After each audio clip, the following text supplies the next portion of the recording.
그렇다면 승객들이 아무리 비행기 속에서 선을 행하고 어떠한 행동을 해도 구원받을 수 없는 것처럼 사단이 공중권세 잡은 자들이 우리의 정신세계를 잡고 있을 때 우리의 구원의 길은 정말 우리 스스로의 힘으로는 도저히 구원받을 방법이 없던 것입니다. 그런데 죄로 말미암아 죽음이 왔는데 그 모든 죄값을 지불해 주시기 위해서 하나님께서 하나밖에 없는 아들을 이 땅 가운데 보내주셨습니다. 결국 모든 죄의 결과는 죽음이라고 했죠. 그런데 그 모든 죄의 온 세상 죄를 친히 예수님께서 죄에 대한 대가를 지불해 주시고 그 모든 죄에서 인간들을 구원하시기 위해서 예수님을 이 땅에 보내주셨습니다. 레위기 17장 11절 말씀을 보면 육체의 생명이 피에 있으므로 피가 죄를 속하느니라 말씀하고 있고요.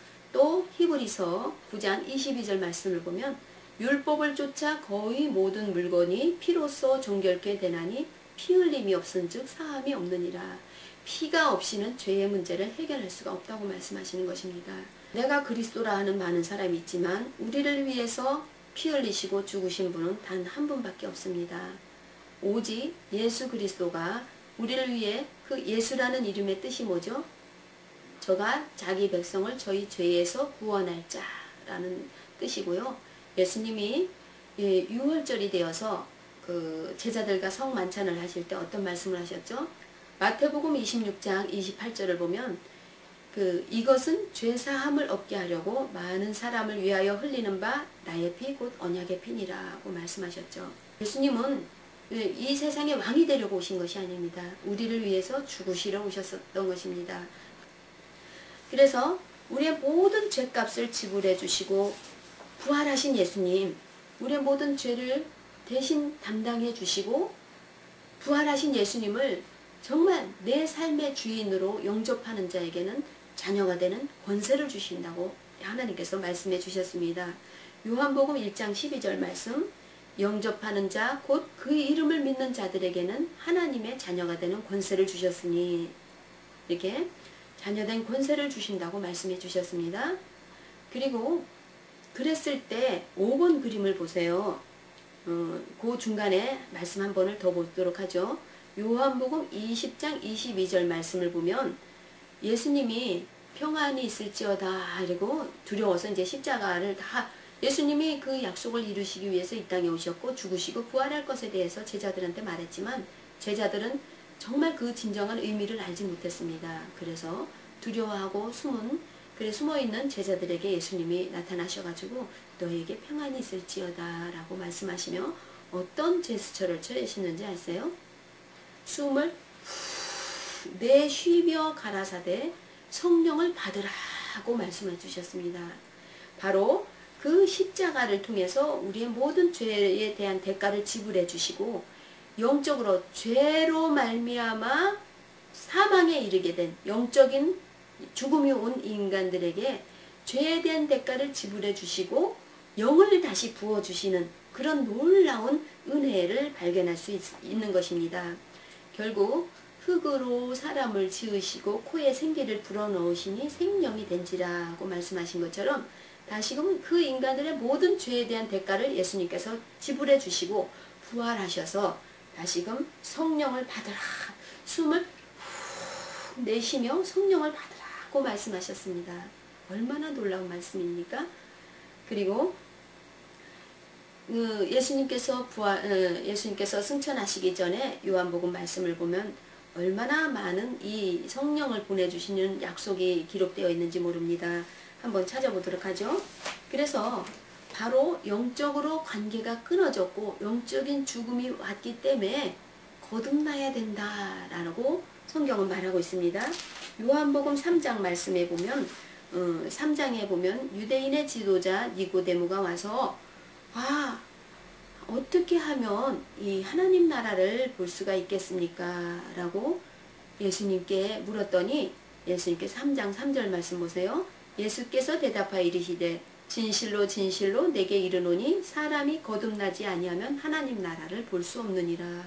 다시 태어나야 된다는 거죠. 그래서 이 그림 3번처럼 영적으로 하나님과의 관계가 끊어지고 영적인 죽음이 온 사실을, 이미 죽어버린 사실을 알게 되면 바로 왜 살아나야 된다는 것을 알 수가 있습니다. 우리가 거듭난다는 게 뭘까?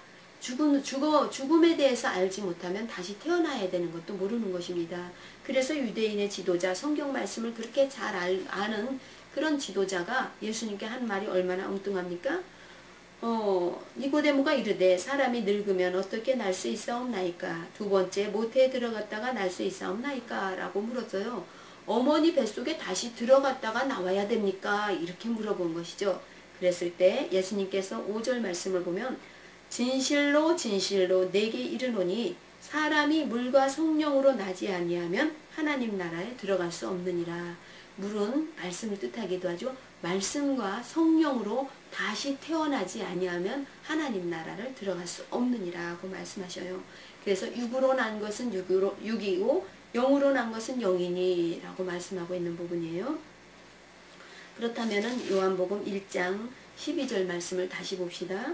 영접하는 자 곧 그 이름을 믿는 자들에게는 하나님의 자녀가 되는 권세를 주셨으니 13절 이는 혈통으로나 육정으로나 사람의 뜻으로 나지 아니하고 오직 하나님께로부터 난 자들이니라. 결국은 엄마 뱃속에서부터 나온 것은 우리의 육신을 뜻하고 하나님으로부터 났다. 이것은 예수 그리스도를 믿고 영접함으로 말미암아 다시 살아나게 되는 그 놀라운 비밀을 말하고 있는 것입니다. 그리고 요한복음 14장 말씀을 보세요. 요한복음 14장 16절 말씀을 보면 내가 아버지께 구하겠으니 그가 또 다른 보혜사를 너희에게 주사 영원토록 너희와 함께 있게 하리니. 결국은 예수님은 십자가를 통해서 우리의 죄의 문제를 해결해 주셨습니다. 그리고 죄의 문제를 다 해결해 주시고 승천하시기 전에 제자들에게 다른 영을 보내주겠다. 내가 너희 아버지께 구하겠으니 그가 또 다른 보혜사를 너희에게 주사 영원토록 너희와 함께 있게 하리니 그는 진리의 영이라. 세상은 능히 그를 받지 못하나니 이는 그를 보지도 못하고 알지도 못함이라. 그러나 너희는 그를 아나니 그는 너희와 함께 거하시며 또 너희 속에 계시겠음이라.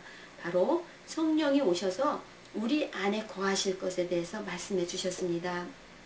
그리고 14장 26절 말씀을 보세요. 보혜사 곧 아버지께서 내 이름으로 보내실 성령 그가 너희에게 모든 것을 가르치고 내가 너희에게 말한 모든 것을 생각나게 하리라 하고 말씀하셨죠. 결국은 한 번 더 찾아보도록 하죠. 15장 26절 말씀을 보면 내가 아버지께로부터 너희에게 보낼 보혜사 곧 아버지께로부터 나오시는 진리의 성령이 오실 때 그가 나를 증언하실 것이요. 그러니까 성령이 무엇을 증언합니까? 이만희를 증언합니까? 안산홍이를 증언합니까? 성령은 예수 그리스도에 대해서 증언하실 것이라고 말씀해 주셨습니다. 그리고 16장 12절 13절 말씀을 보세요. 내가 아직도 너희에게 이를 것이 많으나 지금은 너희가 감당하지 못하리라. 그러나 진리의 성령이 오시면 그가 너희를 모든 진리 가운데로 인도하시리니 라고 말씀했어요. 그러니까 영으로 우리 안에 계실 때 영이신 하나님과 교통할 수가 있고 하나님의 뜻을 깨달을 수가 있는데 육신으로 있는 제자들에게 영이신 그 말씀을 이해하거나 깨달을 수 있는 그 상태가 아니라는 것입니다. 제가 교회를 오랫동안 다녔지만 정말 거듭나기 전에는 목사님 말씀이 무슨 뜻인지 성경을 봐도 무슨 뜻인지 도저히 깨달을 수가 없었어요. 너무 성경을 보면 이해할 수 없는 내용들만 적혀져 있고 목사님 말씀을 해도 괜히 시험 들고 엉뚱한 짓 하고 이러기가 아주 번번했었거든요. 근데 정말 제가 성령으로 거듭나고 나니까 말씀을 보면 깨달아지고 하나의 말씀 목사님 말씀을 들어도 이제 마음으로 아멘으로 화답하게 되고 삶에서 놀라운 하나님의 역사하심을 경험하게 되었던 것입니다. 그렇게 제자들에게 그렇게 3년 동안 예수님처럼 3년 동안 위대한 스승이 되어서 가르쳐 주신 분이 누가 있겠습니까? 예수님은 말씀으로 가르치셨고 삶을 통해서 기적을 일으키셨고 모든 기적의 현장 속에 그 제자들이 함께 있었던 것 아닙니까? 그래서 죽은 자를 살리시고 바다 위를 걸으시고 오병이어를 통해서 놀라운 기적을 행하시고 이런 많은 일들을 행하셨는데 그렇게 보고 경험한 제자들도 결국 예수님이 목적은 무엇입니까? 우리의 죄의 문제를 해결해 주시기 위해서. 죄의 문제는 어떻게 해결됩니까? 오직 피로서만 해결되기 때문에 예수님은 이 땅에 죽으러 오셨던 것입니다. 그리고 죽으시고 부활하는 것이 예수 그리스도의 우리를 위해 모든 죄에 대한 대가를 지불해 주시고 죄에서 구원하시는 것이 예수 그리스도가 이 땅에 오신 목적인데, 그 목적을 이루시기 위해서 십자가에 달리실 때 제자들은 어떤 모습으로 있었습니까? 결국은 다 뿔뿔이 도망갔고 끝까지 주와 함께 하겠나이라고 장엄한 고백을 했던 베드로도 예수님을 3번이나 부인하고, 결국은 부활의 소식을 들었으면서도 남의 일같이 여기고 엠마오로 2 제자가 걸어갔고 베드로는 고기 잡으러 갔고, 그렇게 한심한 모습이었지 않습니까? 그것이 바로 성령으로 거듭나지 못한 상태의 인간의 모습입니다. 아무리 말씀을 들어도 깨닫지 못하고 결국 육신의 생각을 쫓아서 행할 수밖에 없는, 그러나 그런 상태임에도 불구하고 예수님은 말씀을 계속 가르치셨습니다. 왜냐고요? 지금 말하는 것을 너희가 알지 못하지만 이후에 성령이 너희에게 오시면 내가 말한 것을 생각나게 하고 깨닫게 하고 가르쳐 주실 것이다 라고 이렇게 믿고 있었기 때문이죠. 그러니까 지금 말씀을 뿌려놓지만 너희가 감당하지는 못할 거야. 그러나 진리의 성령이 너희에게 오시면 그가 나에 대해서 증거하고 가르쳐 주시고 너희를 고아처럼 버려두지 아니고 영원히 너희와 함께 계실 거야 라고 가르쳐 주셨어요. 그리고 사도행전 1장 말씀을 보시면 예수님이 이제 그 40일 동안 이 땅에 계시고 승천하시기 전에 이제 제자들에게 어떤 말씀을 하셨죠? 사도행전 1장 4절 말씀. 사도와 함께 모이사 그들에게 분부하여 이르시되 예루살렘을 떠나지 말고 내게서 들은 바 아버지께서 약속하신 것을 기다리라. 요한은 물로 세례를 베풀었으나 너희는 몇 날이 못되어 성령으로 세례를 받으리라 하셨느니라. 우리가 뭔가 하나님을 위해서 열심히 무엇인가를 하려고 하는데 그 이전에 예루살렘을 떠나지 말고 내게서 들은 바 아버지께서 약속하신 것을 기다리라. 무엇이죠? 요한은 물로 세례를 베풀었으나 너희는 몇 날이 못되어 성령으로 세례를 받으리라. 결국 그 예수께서는 우리의 모든 죄에 대한 대가를 지불해 주시고 바턴을 성령께 넘기시는 거죠. 그래서 하늘로 승천하시면서 제자들에게 마지막으로 약속의 성령을 기다리라고 말씀하셨어요. 그 약속을 믿고 또 1장 8절에 보면 하나님의 일은 사람이 하는 것이 아니라 하나님의 성령의 권능으로 하는 것을 또 말씀해 주시고 있습니다. 사도행전 1장 8절 말씀. 오직 성령이 너희에게 임하시면 너희가 권능을 받고 예루살렘과 온 유대와 사마리아와 땅끝까지 이르러 내 증인이 되리라 하시니라. 결국 저도 13년 거의 10여 년이 넘도록 이렇게 성령을 받지 못한 상태에서 교회를 다니니까 늘 엉뚱한 짓만 하고 전도하려면 전도도 못하고 또 기도하려면 기도도 못하고 설교 말씀 들을 때는 늘 졸기만 하고 이런 어리석은 자였는데, 진짜 성령이 이 말씀처럼 성령이 임하시면 성령만 임하시면 성령의 능력으로 일하게 하실 것이다. 이것을 깨닫고 성령으로 제가 거듭나고 난 다음에는 정말 그 말씀이 깨달아지고 또한 그냥 거미줄에서 실 뽑아내듯이 하나님의 말씀을 전하게 되고 어디서 그런 지혜가 하나님이 지혜를 주셔서 생각나게 하시고 깨닫게 하시고 말씀을 이렇게 전하게 하시는 것을 볼 수가 있었습니다.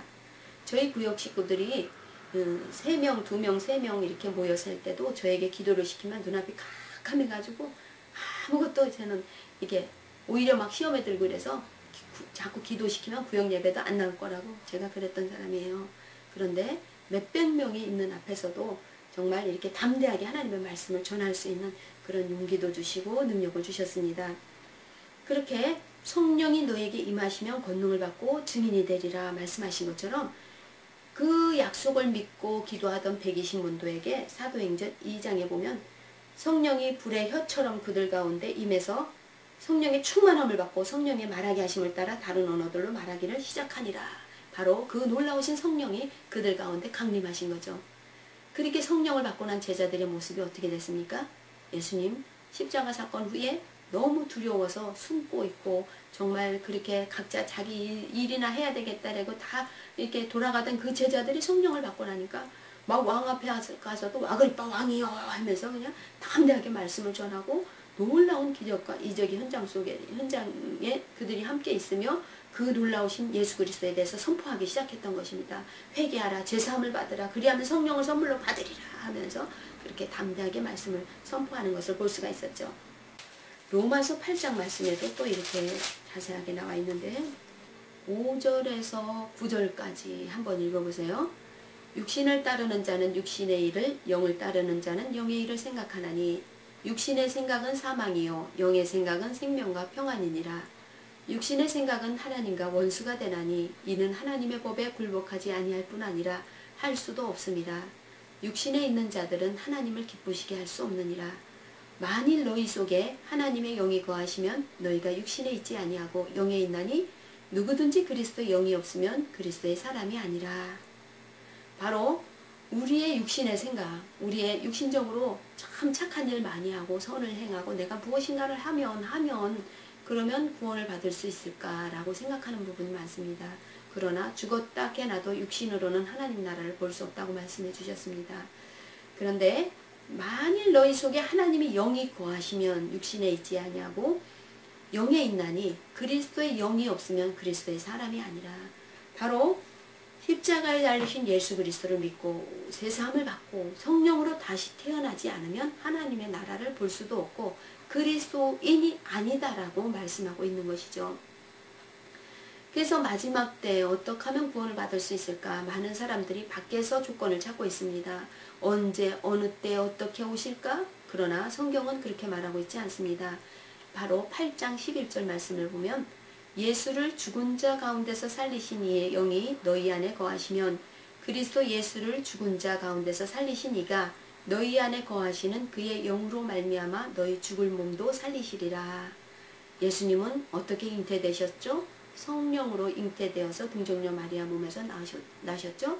그래서 예수님을 죽였는데도 예수 안에 있는 영이 예수를 죽은 자 가운데서 살리신 이의 영이 그를 죽은 자 가운데 살리신 것은 그 안에 계신 영이라고 말씀해 주셔요.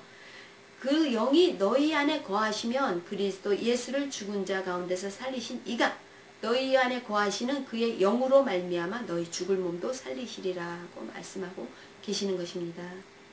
그렇다면 전체를 다시 한번 요약해 봅시다. 바로 흙으로 사람을 지으시고 생기를 불어넣으시니 생명이 된지라. 영적으로 하나님과 교통을 하는 관계로 지음을 받은 거죠. 그런데 3번에 문제가 생겼죠. 동산 중앙에 있는 선과 악을 알게 하는 나무 열매를 먹지 말라. 먹는 날에는 정령 죽으리라고 말씀하셨어요.